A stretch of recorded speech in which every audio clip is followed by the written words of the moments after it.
എൻ്റെ അച്ഛ, അമ്മ ജീവിച്ചിരുന്ന കാലത്ത് അമ്മയുമായിട്ട് ഗുസ്തിയായിരുന്നു. പക്ഷേ അമ്മ ചെയ്യണതെല്ലാം ശരിയാണെന്ന് എനിക്കറിയാമായിരുന്നെന്ന്. അതവർ കാരണം കണ്ണു നിറഞ്ഞുകൊണ്ടാണ്. അപ്പോൾ നിങ്ങൾ മരിച്ച് 10-12 കൊല്ലം കഴിഞ്ഞിട്ടായിരിക്കും എന്നെപ്പോലുള്ള ആൾക്കാരെ കാണുമ്പോൾ അവർ പറയണത് അമ്മ ചെയ്യണതെല്ലാം ശരിയാണെന്ന് എനിക്കറിയാമായിരുന്നു. അമ്മ അത്രയ്ക്ക് തങ്കപ്പെട്ട സ്ത്രീയായിരുന്നു. പക്ഷെ നിങ്ങൾ ജീവിച്ചിരിക്കുന്ന കാലത്ത് ഒരിക്കലും നിങ്ങളോട് അവരത് പറയത്തില്ല.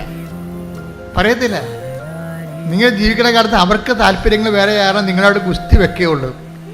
അപ്പോൾ ഗുസ്തി വെക്കുമ്പോഴും എൻ്റെ മകൻ വഴിപിഴച്ച് പോയില്ല എന്നൊന്നും നിങ്ങൾ ചിന്തിക്കരുത്. അവൻ്റെ മനസ്സ് നിങ്ങളുണ്ട്. നന്മകൾ ഒരിക്കലും താനെ കെട്ടുപോകത്തില്ല. അമ്മ, വെണ്ണിലാവേ വാടാത പൂവേ എൻ വാഴ്വിൽ വീണ്ടും എനയേണ്ട തായേ.